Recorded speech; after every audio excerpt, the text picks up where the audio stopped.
Well, today I'd like to talk about some of the things that have happened in my life, and I did bring a little book that I have written. It really is a concise form of what I'm going to talk about today.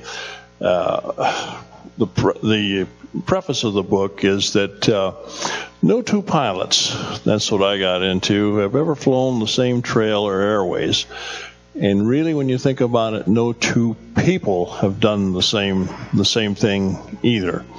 Anyway, I was born in Wyoming, in Casper, and raised in Riverton, Wyoming. And I know Wyoming says they have 500,000 people, but I think half of those are antelope. But I grew up in Wyoming, and my dad worked for an oil company, and just like the military, oil company people move around a lot. I'm sure some of you will understand that, and I did. But as a youngster, I was really interested in aviation. Any way I can do aviation, I loved it. In fact, I was probably a pest to some of my schoolmates because I would ask them questions or they would ask me questions as I grew up. But eventually, we moved around so much in the western states that my folks, and I guess I did too, decided I needed to get stabilized and go to a single school instead of maybe the 8 or 9 or 10 that I had been. So off to boarding school I went. And I thought, gee whiz, this is the end of life. But 30 minutes later, I loved it. I had found a new home. Now, the school went from 7th grade to 12th. Yeah, so it included high school, and that's what I did. High school there. And I really enjoyed it. It was college prep school. And in the summers, I got a job at a fly-in service in Utah, Bernal, Utah. And I washed and waxed airplanes and propped them and took care of the monies and swept the hangar and hauled the burp cups when I needed to do that. When airplanes came in and did that. And part of my pay came out in flying lessons. Yeah. And that was fun. I enjoyed that. I can remember the airplane. It had 65 horsepower, a wooden propeller, and a cork on the end of a wire that had a hook on it, and that was the fuel gauge. So, okay, that's as good as it got. But I had reached the ripe old age of 16, and about that time, I got to solo that airplane. Flew it all by myself. Thought of myself as the aircraft commander. I really wasn't, but I managed to fly the airplane and then go back to school, high school, graduated, and I thought, maybe it's time I need to think a little ahead here where I'm going. Most kids about that age would like to go to, after you graduate, go to a university that's somewhere other than where their parents are. Well, that isn't going to work because of finances often get in the way of that. So my folks by this time had moved to Kansas, Wichita, Kansas. They call themselves the air capital of the world. In a lot of ways, it was. And so I started school at Wichita State University. Very good school. Initially, it was just Wichita U, but then it changed to WSU. And guess what they had there? The university had a flying club. Fell right into what I liked, and ROTC. So guess what? I could do that and fly, and I did. So by the time I'd finished my sophomore year there, I had become a private pilot. That's the first ticket that the pilots get if you're going to go on. Well, you got to have that one. And a couple of years later, I had a commercial license. So I was still going to school and flying, and also had another summer job, amazingly enough, with the same company my dad worked for, Halliburton. Some of you, I'm sure, have heard of it. Well, I drove a truck in the summertime, got a CDL, and I was making more money than I thought there was in the world. I said, gee, I better quit college. I can just drive a truck. I'll do better. And better thoughts came over me. And so, I continued with school and got the commercial license, and finally I graduated. And I'm a mathematician, so I graduated in math. And at the same time, I had a commission and a commercial license and orders to go to pilot training. And I thought, well, I'm doing pretty good here. It's working out very well. Later on, just to throw it in, I did graduate work in psychology at the University of Northern Colorado. Now, what caused that, I don't know. And then I did graduate work in business, Oklahoma City University. And none of that helped me at all. But so on to pilot training. It's 53 weeks. And initially, you go there and you learn how to fly the Maytag bomber, which is a Cessna 172 that some of you may know about and may not know about. It's a single-engine airplane. And basically, if you can lead a thirsty mule to water, you can fly that airplane. But it was used for a washout airplane so that the Air Force could have some economy for people that were just completely inept and never going to be able to fly the airplane. There are other things to do, of course. So somehow or another, I managed to graduate from that program and moved on to the T-37 program, which was a jet. Well, they called it a jet. It was really a 6,000-pound dog whistle that converted good, expensive fuel to noise. I think Sam probably knows a little about this. So, anyway, in that program, they're basically training everybody to be a fighter pilot. So, formation, instruments, acrobatics, all that went along with it. Managed to get through that program and go on to the T-38, which is really the trainer version of the F-5. It's a supersonic airplane. It is a hot rod, and I enjoyed flying that greatly.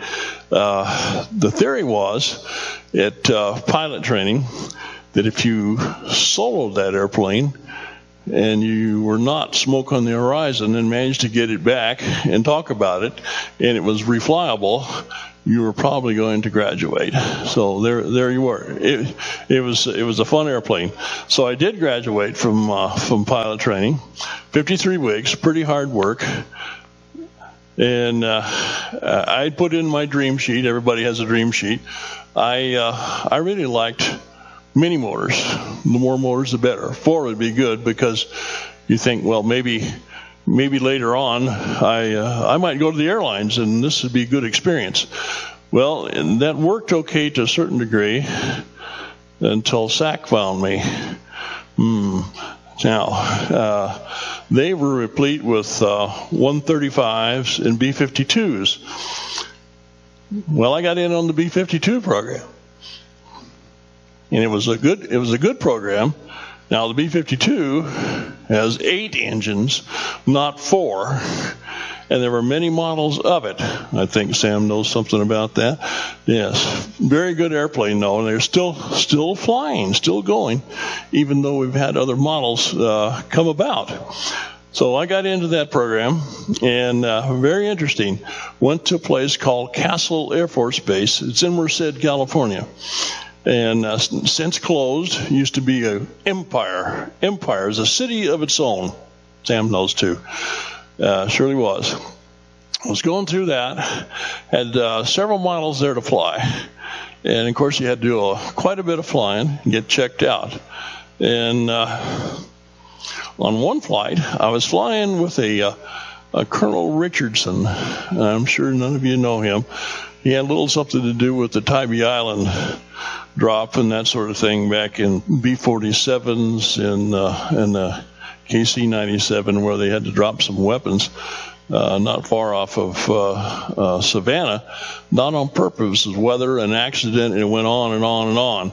And they finally found the last of the blivets only a couple years ago. Anyway, I was flying with him.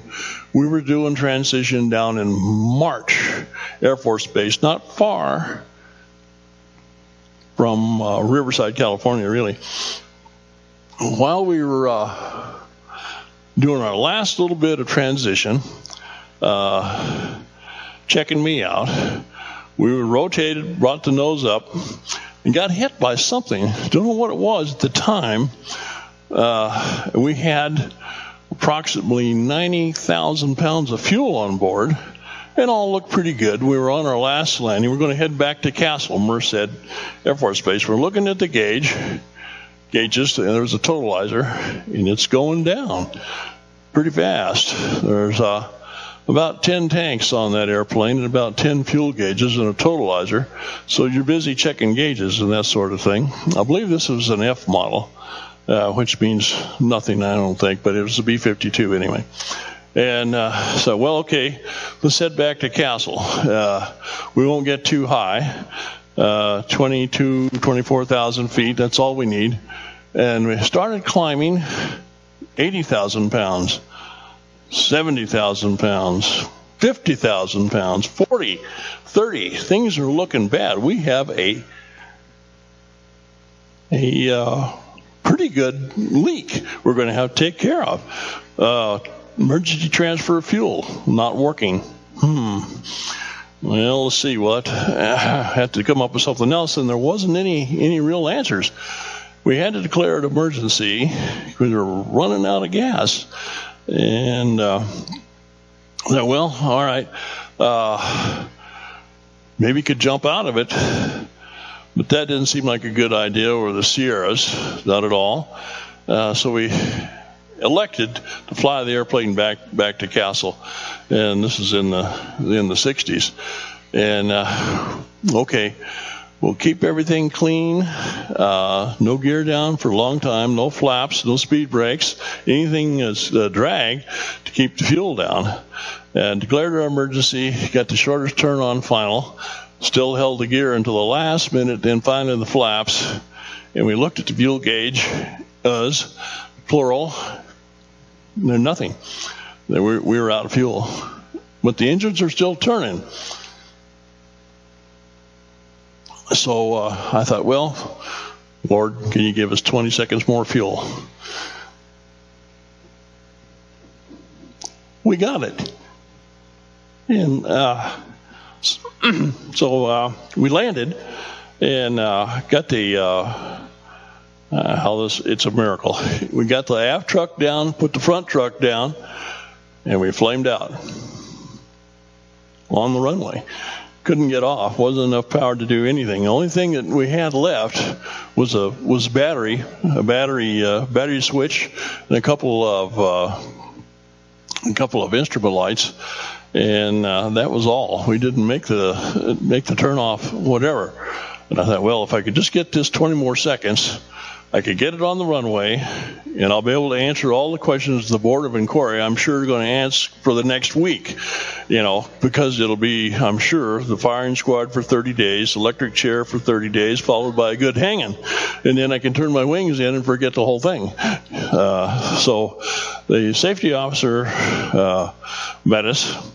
Said, well, okay, let's put the pins in. Put your pins in the ejection seats while you got flashlights, that sort of thing, so you don't blow yourself out of the airplane, and safe the seats. And they had to come and tow the airplane in, and they also get a big ladder to get the gunner out, because it was in the back of the airplane, and it's very, very high back there. So we had to do all that. And then next day, we reconvened about 10 o'clock, and yes, there was a board of inquiry, and I don't remember how many people were there, more than are here, to ask questions, because one doesn't normally do things like that, or those kinds of things happen. But what we did was better than jumping out over Los Angeles. That wouldn't have been good. It was better than jumping out over the Pacific Ocean at night, because they would have never found us. So we made it in. Now, there were problems with the fuel system. For one thing, some of the couple of the return lines had failed open, so fuel was going back into our number 2 main tank. There wasn't much we could do about it. The other part was the hole in the tank was about the size of a bowling ball, and apparently, I don't know if there's such a thing, but they called it the turkey buzzard. It hit it. It was a big bird, knocked a hole in the bottom of our wing, and the faster we went, the higher it kept pulling fuel out. Pretty soon, no fuel, but we did get on the runway. It could have been a lot messier. Anyway, one instance, it kind of shows, like I have in the book there, God works in different ways. Not always in a church, but a lot of other places, strange places even.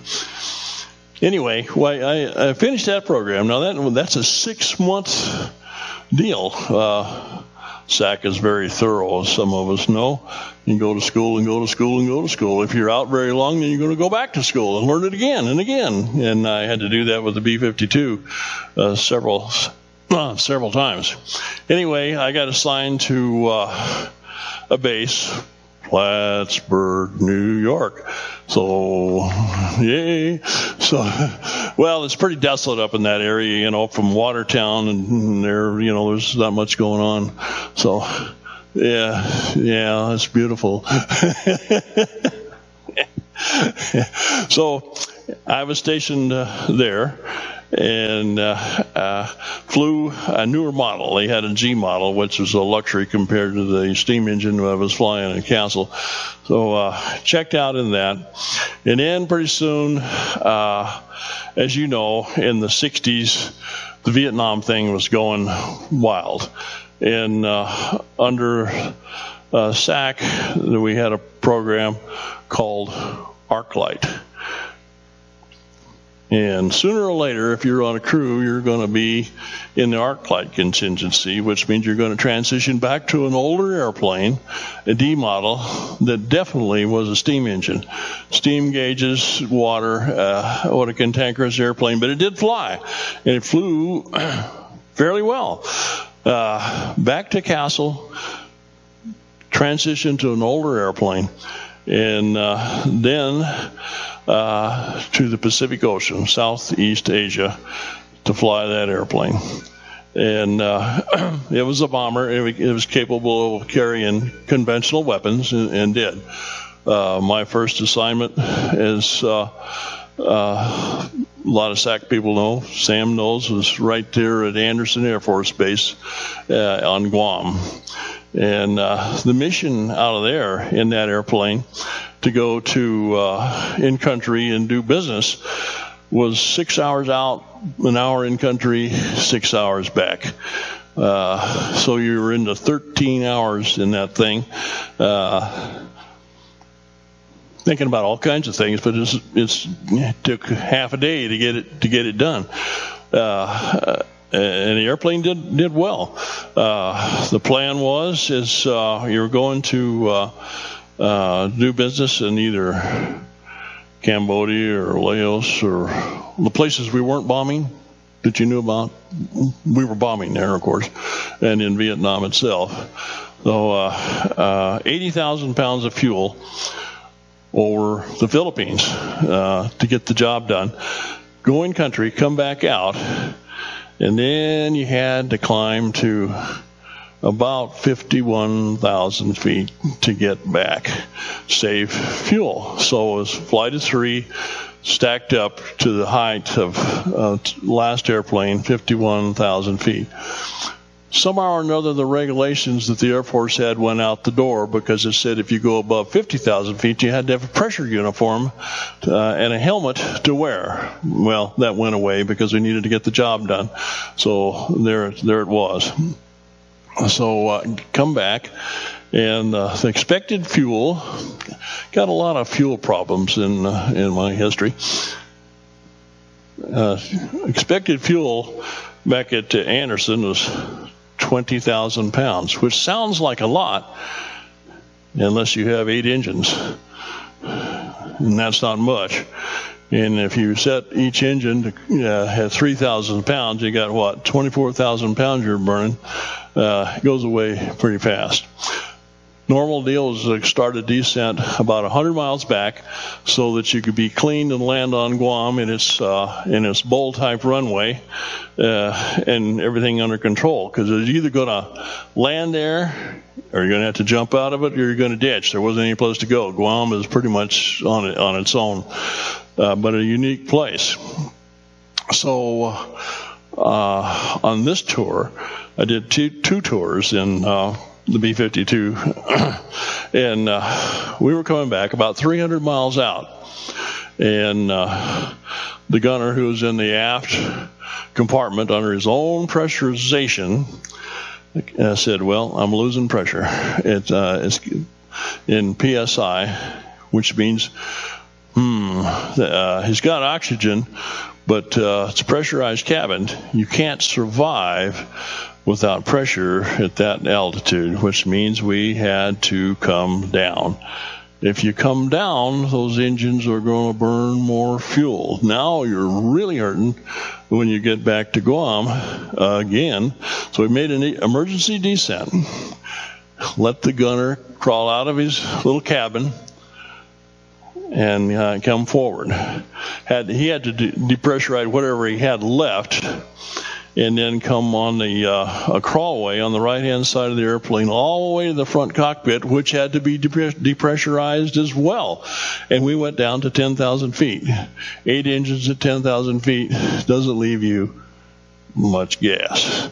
So, and it took him 30 minutes to do it with the parachute on, and my gunner was about 6'2", parachute on, and he was having a heck of a time getting through the crew door, the back of the crew door, even though we depressurized.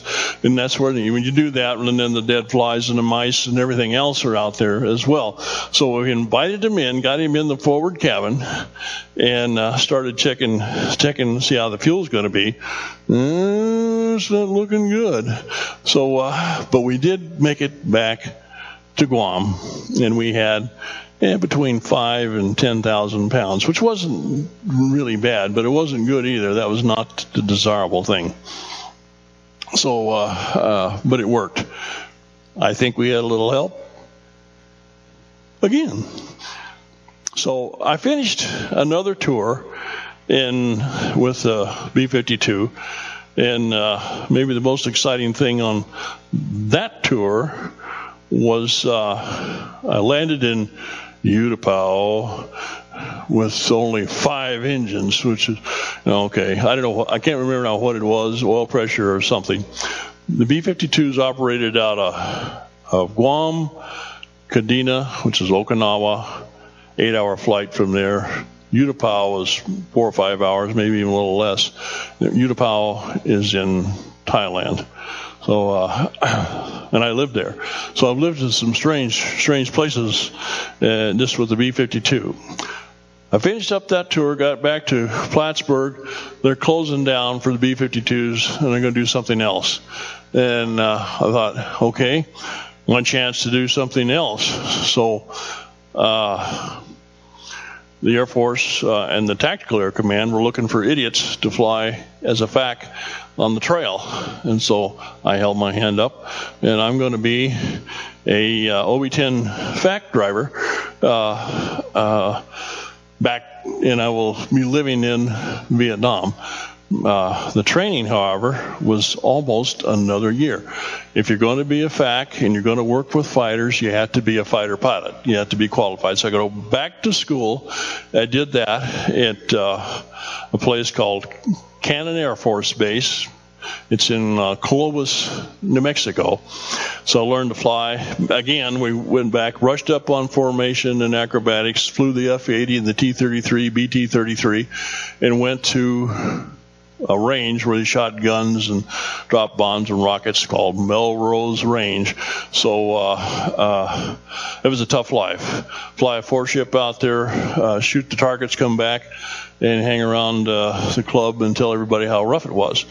But we got through. Anyway, I got out of that, graduated there, and then I had to go to OB-10 school, which is kind of a sneaky Pete operation because in part you were a spy, and the only airplanes that were training were at Hurlburt Field, not far from Eglin, where they had the A-26, the A-1, and at Hollyfield, Oscar Deuce, FAC, and me at Hurlburt in the OB-10.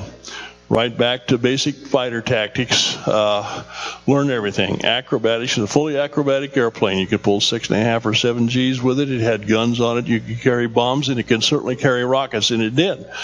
So trained on that, got through that. Now it's time for water survival school. Not a water survival school. Well, the big deal is there that you do this parasail thing that they haul you up about 500 feet. This is to graduate in the air. Cut you loose. You come down in your chute. And the deal is, of course, to deploy your rubber single-person dinghy. And you're in the ocean, of course. So it lands in the water, and you're not going to land on it.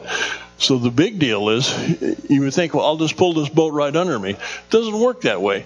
So you have to actually kick as best you can with your feet and pull the boat underneath you and flop in like a dead fish to get into the boat. And the rest of the day, of course, was waiting for the helicopter to come fish you out, which took a while. So you had to be careful with the pickup because you had to get rid of the electric shock that was going to float towards you. Anyway, finished with that. Oops, not the last school. Now, I already had a general survival school. Almost everybody did. Then I had to go to jungle survival school in the Philippines. Okay, now we're going to learn how to go hungry. We're going to learn how to sleep in a kind of a swinging thing between 2 trees. Do that, not get eaten by a snake or that sort of thing, and do E&E. E&E is a military term for escape and evasion. And what the Air Force did was hire Negritos that were indigenous to the Philippines, at least in that area, to find you when you learn how to go hide under a bush and cover up your trail, not stink too much, and see if you could evade that. I never made it. Within an hour, they had me every time. Whether it was your perfume, you just stunk too much, they always found you. So you give them a blood shit, and they can turn that in for food or rice or whatever else. So I got to keep moving along here. Finished that, and then got on the bird to Vietnam. So I got on I think it was a DC-8 out of Clark, and jumped on that. Now I'm going, this is by myself. I'm not going with a squadron or anybody else. This is a one-man operation here. So they took me to Cameron Bay, lovely, lovely place, and hit the deck, got off the airplane. I'd never seen so much disorganization in my life. It wasn't anywhere close to what SAC was. SAC was organized. You got real briefings and real weather and real everything. They didn't even know I was there. I could have got back on the airplane and went home. Maybe should have. So I didn't. In a couple of days, I found a C-130, jumped on that, and found my way to Da Nang. Da Nang is everything you can imagine and worse. Da Nang was like the Star Wars movie, 1977, in the bar scene, where there was one each of everything in that bar. It was that and worse. I can't really describe it. I did in my book here a little bit. Nobody talked to each other much because we had too many sneaky people in there. OV-10s, Oscar Deuces, CIA, Air America, Marines, Navy, Air Force. I think some VC were tending bar and serving tables. Everybody's listening to everybody, what you're going to do. Gambling, movie, roulette, you name it, it was there at the Da Nang Club. Okay. I finally found my squadron. It was the 20th TAS, Tactical Air Support Squadron. That was me. It was really an attachment to the 366 TAC Fighter Wing, which is Mountain Home. So I was attached to them. And so I got another little checkout, just enough to fly. Da Nang was the busiest airport in the world. Nothing beat it. Not O'Hare, not New York, anything else. And many, many times it had more people in the traffic pattern than you could imagine. I have even been number 17 in the emergency pattern at Da Nang in the weather, waiting for the fuel to run out. Again, sort of. So anyway, I got checked out, and then I went to Pleiku in the Highlands. I'm sure everybody knows where that's at. But I went there. It's a little cooler there, and got checked out in country. What I did there was start to begin to do the job that I was training to do. Which I lived in country in Vietnam, but I actually was going to fly the trail, the Ho Chi Minh Trail. They came down from China through all of Laos into Cambodia, and then went off into the Delta there. So it took about a month to get checked out because I didn't know the territory, and I had to fly with people that did, and I did that. So one of the flights, I was flying with a young guy, lieutenant. He'd been there a while, fighter pilot all the way down to his combat boots. I'm sitting in the back seat doing some observing and learning and whatnot. And so he put in a couple sets of fighters, and then decided after that we'll do some recce down the long way of a river. And that is absolutely the wrong thing to do, because who's living on either side of the river in the bushes? The bad guys, the Gomers, the VC, everything. And one or two swipes, and you can see the red tracers everywhere. And I thought, well, at least cross the river one way or another. So this went on for a couple more times, and I thought, well, we really need to get out of here. We're asking for trouble. We're not doing any good. So one of the things is that I'm going to shut down here in a minute. Common sense prevails in a lot of situations. They surely do. After all the training and everything is said, you still have to use common sense. So that was one of the learning things. Anyway, eventually I had to take a check ride. Another check ride. It's okay. So I was checked out in Cambodia, eventually in Laos, and flew the trail a lot. I had guns, I had rockets, that sort of thing. And I worked with fighters off the carrier, fighters off of Da Nang, and many places in Thailand. One day, I'd had 4 sets of fighters. This is my 4th set, 3 fighters in that bunch. Now, a FAC is godlike in the area. Bombers or fighters don't come and do anything they want. They have to work with a FAC, so it works that way. So, except for the bombers, I couldn't even see them at their altitude. Anyway, I had, this is my 4th set. I'm out of marking rockets, what they call a Willie Pete, and HE. They're 275 rockets. They're very good rockets, but you have to be accurate if you're going to do any good. I was out. Had a set of fighters that came off the carrier, and which means they're going to be low on fuel, and they are off the Coral Sea. And so I'm out of everything. I said, well, I can't send them back. I can't waste anything. I don't know how to mark it. So I said, what I'll do, I'll roll in. This is a truck down here that I'm looking at. It's on the trail. It's full of munitions. I'll roll in, and I'll do an aileron roll right over the truck. And I did. which wasn't the brightest thing in the world to do, but that's all I had, because these guys had to go back, and they saw where the truck was. Number 3 rolled in, hit the back of the truck, did a splendid job at taking care of the munitions, because I had a smoke ring going to 5,000 or 6,000 feet. And then number 2 rolled in and did some stuff. And then I said, you got an RTB. Return to base. We're all near bingo fuel. That means you got to go home. You're running out of gas. And we're all rifle. We're out of ammunition. Those are code words because the VC will listen to you on the radio, and you don't want to know exactly what's going on. So I got away with that one. I kind of wondered, after I pulled about 6 G's, and I was headed back to Blakeu, and wonder how I did that, and got away with it. And you think, well, okay, I must have had a little help somewhere in there. Okay, so what do we got here on time?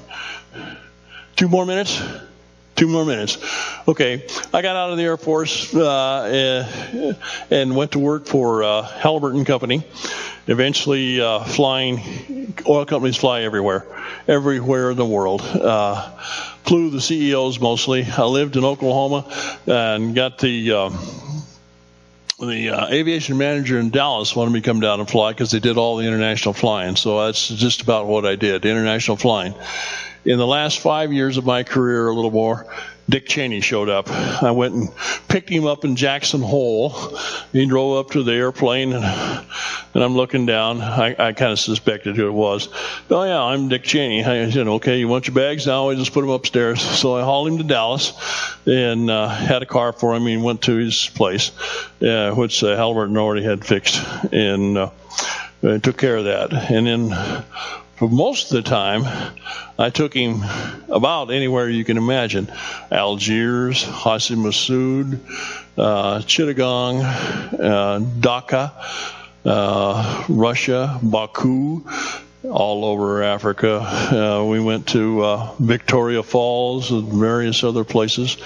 Hassi Massoud is a cash cow in Algeria that all the oil companies like to go and get money. Flew down there. Sandstorm was so bad one time I couldn't even see the runway.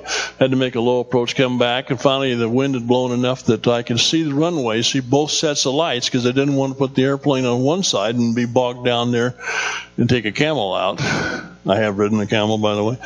So took care of that little situation. Algiers itself, the city, is like World War I, bombed out and not improved. You land there, you get out of the airplane, put your flak jacket on, 2 cars arrive for the crew. You get in the cars, carried 3, a flight engineer. 1 in one car, 2 in the other, go to the hotel. Hotel's got tire slashers, one of these gates that goes up and a pull thing. And you sign in when you get to the thing you will in the table in the hotel that you will not leave the hotel. And if you have any problems at all on the road, you'll just keep driving. $5,000 to land there every time, whether you're going to Hassi Massoud or not. Yeah, the only other place that I can think of is worse in price is Narita. Narita, Japan is $10,000. By the way, on the international scene, every country has their hand out. It isn't so much the country that you're from, but the company you represent who's going to get you out of trouble. And I've had more trouble in Kuwait than anywhere else, and I had Dick Cheney with me who bailed that country out. So if you think there's any reason that goes along with that sort of thing, yeah, he did fine, I did terrible. I thought I was going to jail. Had to have the consulate come out and dig me out. About the same in Saudi Arabia. Anybody think that those countries are our friends, by the way? No. And who drilled all our oil wells for them? We did. So I've had them come out. Everything is secure in the whiskey department in the back of the airplane because Saudi Arabia can't have whiskey and that kind of thing. Got it secure.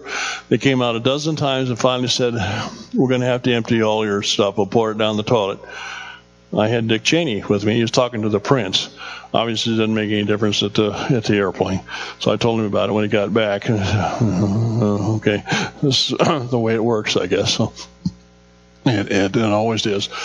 in Delhi. I had Dick crawl on board. We closed the door, and he said, "Bob, you got to get me out of here." Yeah, and I said, "Yeah, you're not the only one that wants to leave. Me too." So we got to go. Okay, I think I'm about out of time. Okay.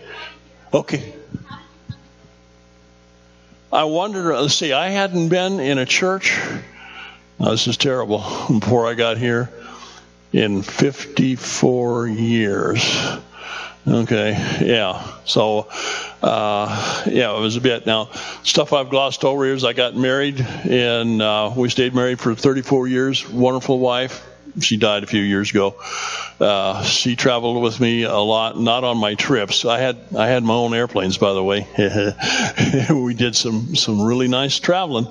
So we did that, yeah. But Hillview was friendlier than anything else. The friendliest people, the best place to come for a church. And I've always been a Methodist, baptized as a Methodist many years ago.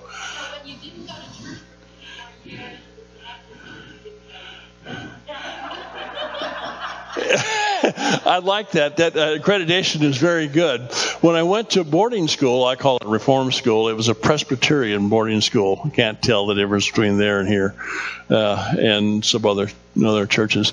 So out of the Vietnam thing, I managed to get a DFC, that's Distinguished Flying Cross, 14 air medals, and a bunch of stuff from the Army just for talking to them, I think, and that sort of thing. That's about what it amounted to. So when I finally got done, I got back from Vietnam the last time, I said, well, okay, I'm going from Travis down to San Francisco, get on the airline, and go home. But the first thing I did, I hate to admit it, when I got to San Francisco, was go in and change my uniform and become a civilian, because they were tossing all kinds of stuff at soldiers and whatever else. Not all of it even you want to know about as the names. So you become a civilian, you're okay, except for maybe your haircut.